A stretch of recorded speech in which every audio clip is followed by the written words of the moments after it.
Innovators. I'm Todd Wyant, and welcome to the Bridging the Gap podcast presented by Applied Software. You're invited to join our MEP and construction innovation adventure with a mission to propel this great industry forward. My guest today is Maret Thatcher, founder and CEO of Argyle. Her first job in construction safety paid for law school on the job site. However, law was more boredom than innovation. Alternate realities on the top of this world made more sense than legal theory, and construction called her back. Welcome to the show, Maret. Thanks for having me. And I'm so glad you read the intro that I wrote. I loved it. I saw it in third person. The website. I got to read this. It's such an interesting story. I'd love to hear more on kind of the call of construction that it had over law. Yeah. So I grew up in construction. My grandpa owned a construction company. My mom owned a construction company. And probably some listeners are in similar boats where their family was in construction and they were recruited very young into the family biz. So I did traffic control. I did grout, and I actually had a really fun job close to where my office is now on the Burnside Bridge in Portland. And all I did was direct pedestrian traffic while the bridge was closed. So that's what I did. That's my beginning. And I really knew I wanted to do, well, I didn't necessarily love construction hours when I was a teenager. I am actually very comfortable with construction hours now. And so anyway, construction called back when I put on a Hololens is really the thing. So I immediately saw, we've got 3D models. My husband's an architect, so he was making these Revit models all day long. And I was like, oh my gosh, those are going to go on the job site someday. We're going to be able to visualize all of it. Won't that be neat for somebody else to do?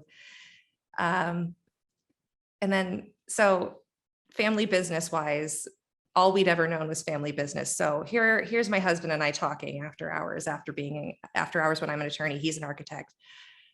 And all we can talk about is like new ideas and starting new things. And this particular idea with augmented reality is the one that just stuck in our brains.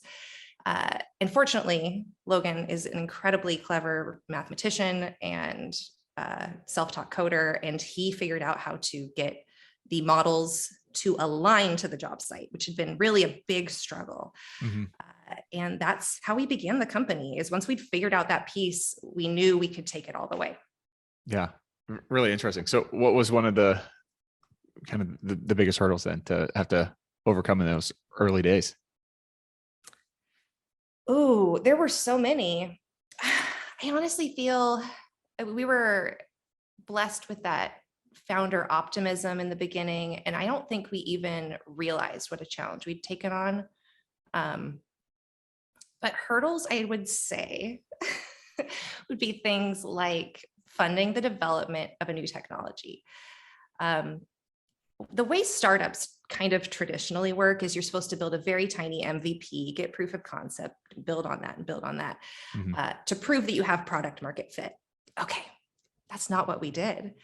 We took a big chunk first. We said, well, we know what this technology needs to be in order for it to be used on the job site.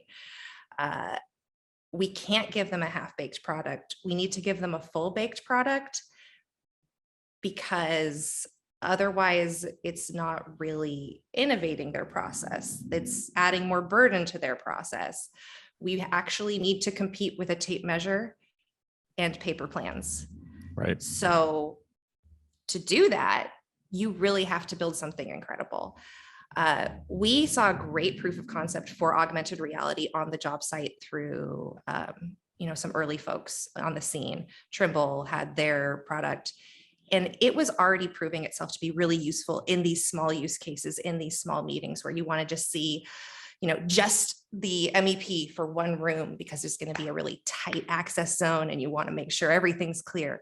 Mm-hmm. Or we had a casino job where there was a commercial kitchen that the owner's rep was actually the commercial kitchen expert as well. And he was like, oh yeah, I'll try this AR thing. If you'll indulge me in a story. So we're all there. The contractor's kind of nervous because like this is some new tech, and he's putting it on his owner's rep. And we're nervous because like this is one of our first augmented reality jobs. And the owner's rep's like skeptical because it's a silly looking hard hat. But the second he puts it on, he sees the wireframe of the kitchen that's about to be built. And all of a sudden, he's not talking about tech. He's like, oh, the fry bread station is going to be like this. And then you're going to need to make sure we have like adequate drainage right here. And like, suddenly there's this gaggle of people just following along with notes. And it just was like, oh my gosh, this is it. Yeah. Anyway.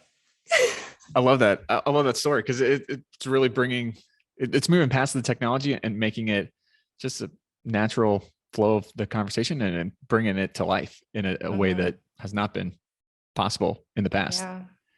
Yeah. So how do you go about then changing or getting people to change their workflows, or maybe their mindset on what their workflow has been? You know, the whole adage of construction, well, this is the way we've always been doing it. It's been working for us. So why do we need to change for something different in the future?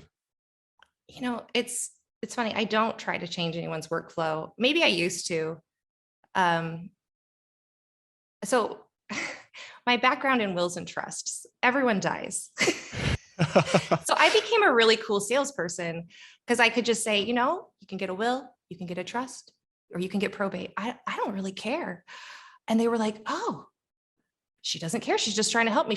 She's just teaching me about my options. So, Yeah. You know, I don't think this technology is for every single contractor from smallest to largest. I think it's really for at this stage, I mean, eventually it's going to be for everyone. At this stage, it is for some early adopters, some innovators. And I think there's an appetite to get an edge. And those are the folks I'm seeking out. How do you go about finding those people that are wanting that competitive edge and ready to make some moves? Ooh, great question. Speaking at events has been helpful. So thanks for having us. We've been at AWE, we've been able to speak at many construction events, and that's been very helpful. Word of mouth. When I'm on it, I blog. And recently we've figured out how to do live streams. And that's through our partnership with Imagian has made it so easy to share what you're seeing in augmented reality that it's no big deal to set up a live stream. Like, honestly, it's fun.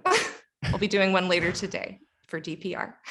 That's awesome. Nice. Well, let's maybe back up some because I like to kind of define terms and get a baseline, because I feel like a lot of terms in construction, like AR or something, everybody has a little bit different kind of lens that they're looking at it through. So how are you defining kind of AR and digital twins? And let's go kind of down that road and set the framework. Okay, so I have a definitions and glossary on my website of how I am defining the terms. Argyle.build has some.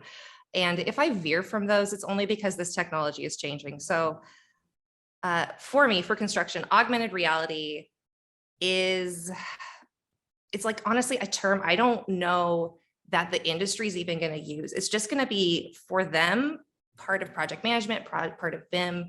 Augmented reality is the kind of the way that the technology world is describing this stuff.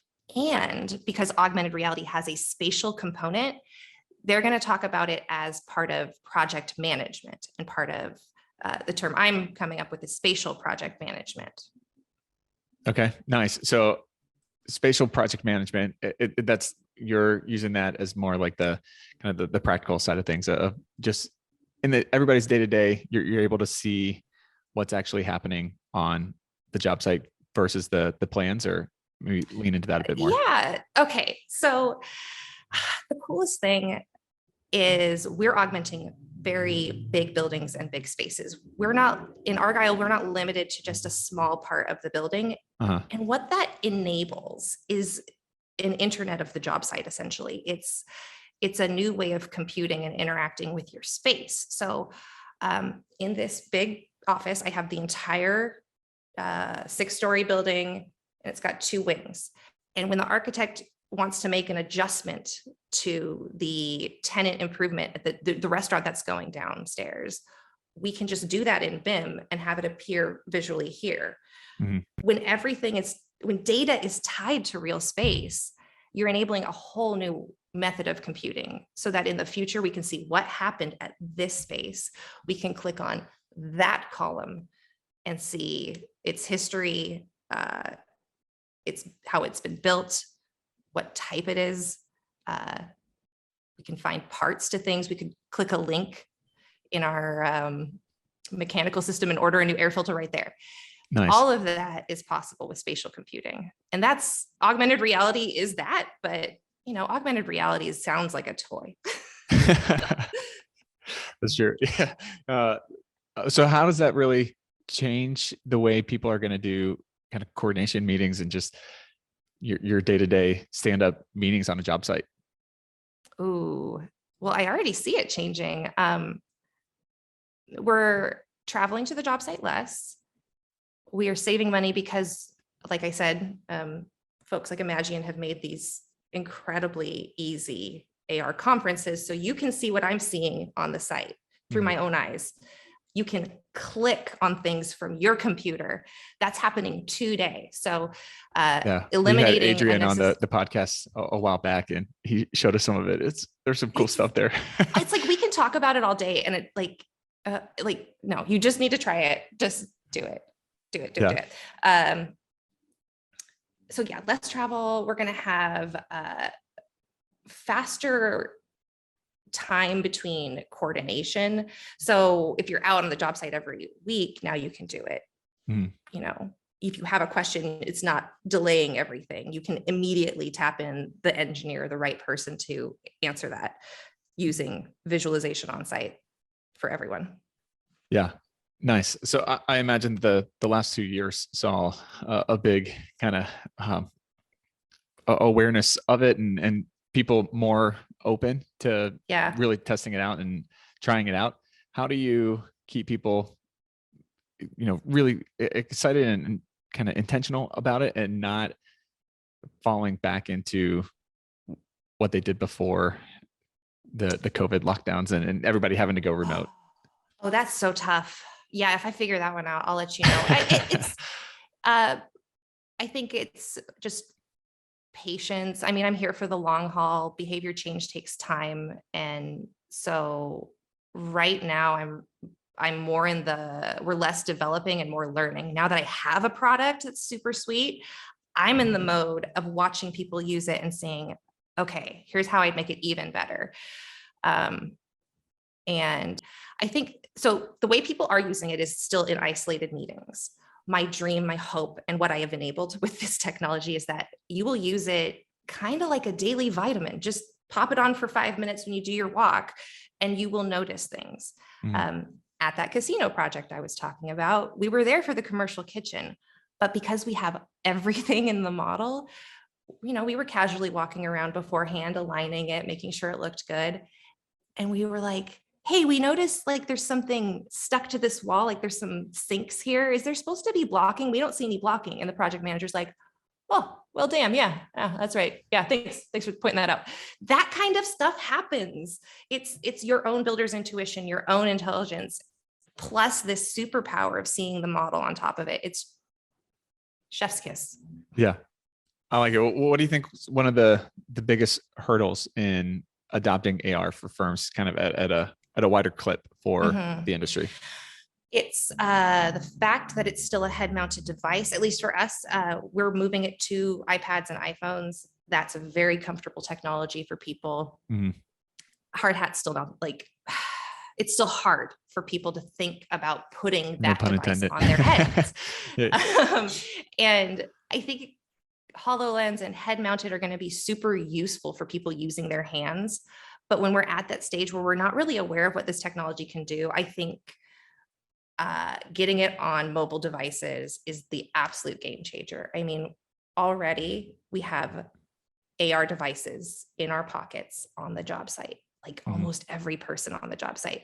My job is getting it working as well as it does on the HoloLens on that iPad, which it's close, it's getting there. We've got some alpha testers in the wings, so folks can reach out if they want to try it.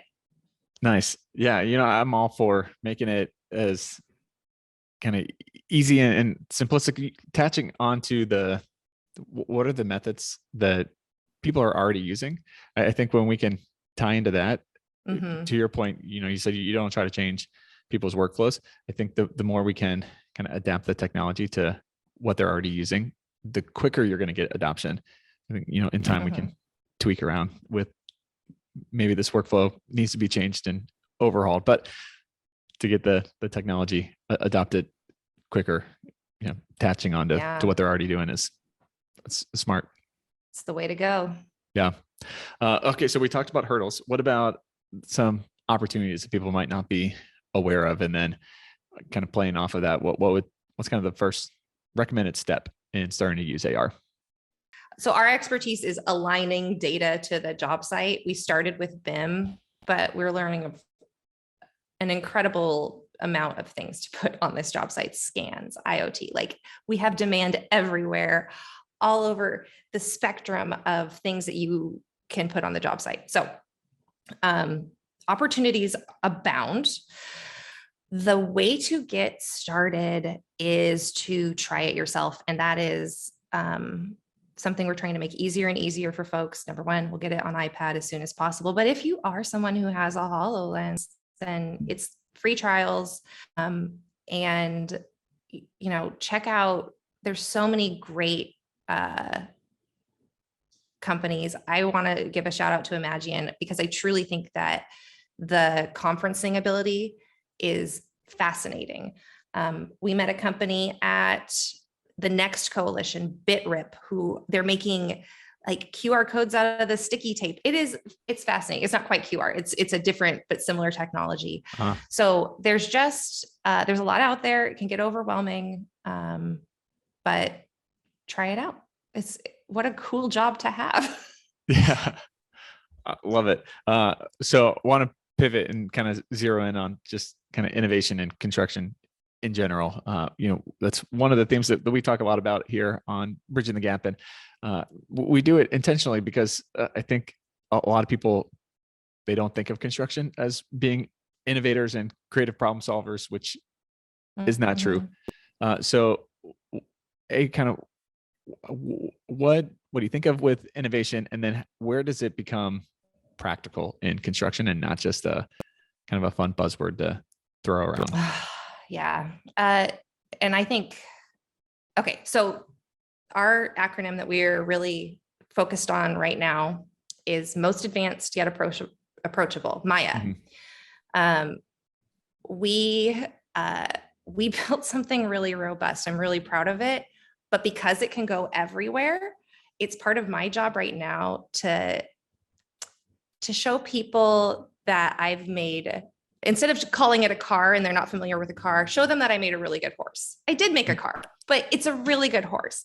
Yeah. I forgot what the rest of your question was. Well, how do you make innovation practical? Yeah. Meeting them where they're at. So the first place is for us was with BIM.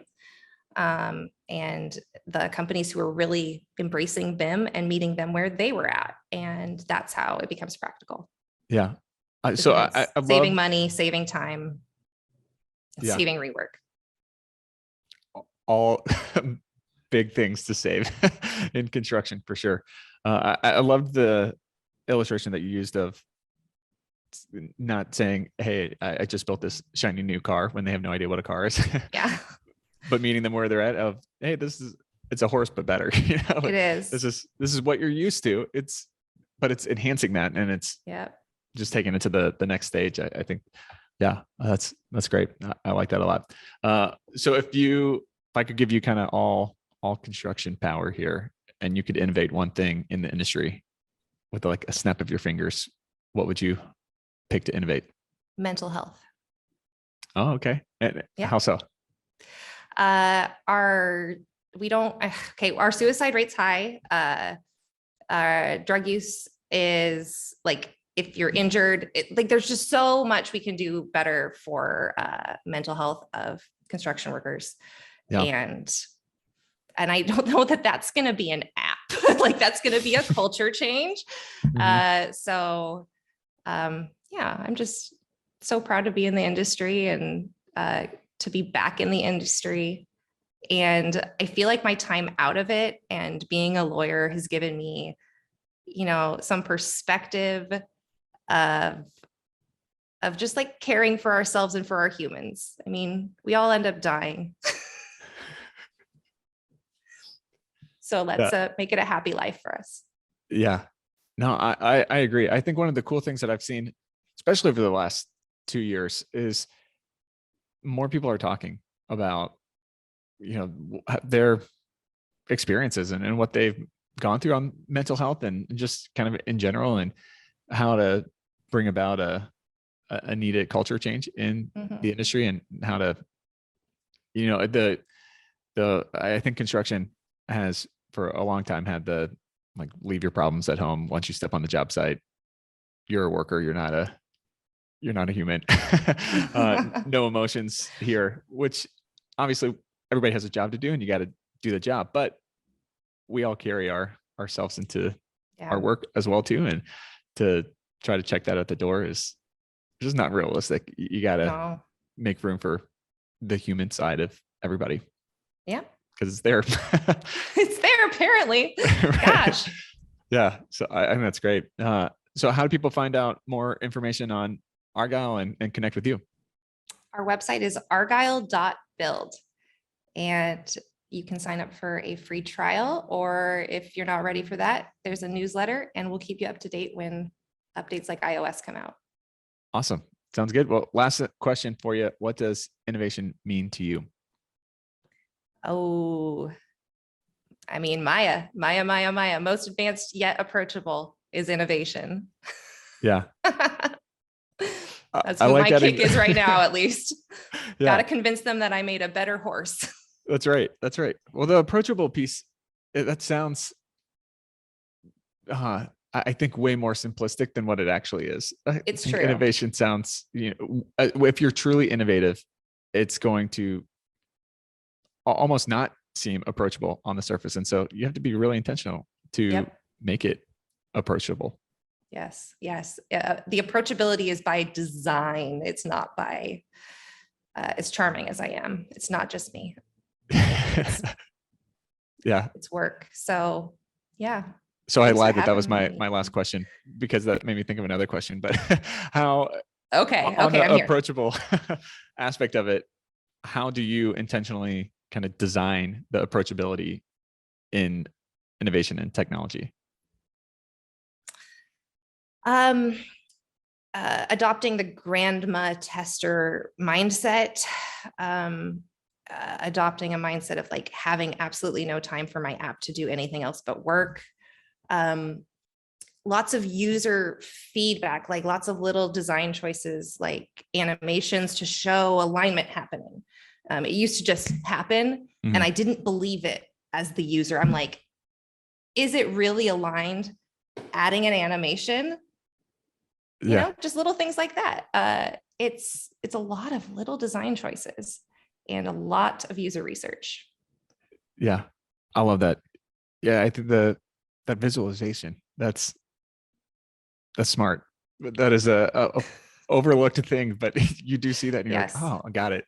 It's actually working. It was doing it all along. You just need that little click to make your brain think it. Exactly. That's great. Well, thanks so much for taking the time and coming on the show. Thanks for having me. Yeah, absolutely. Anytime. Have a good one.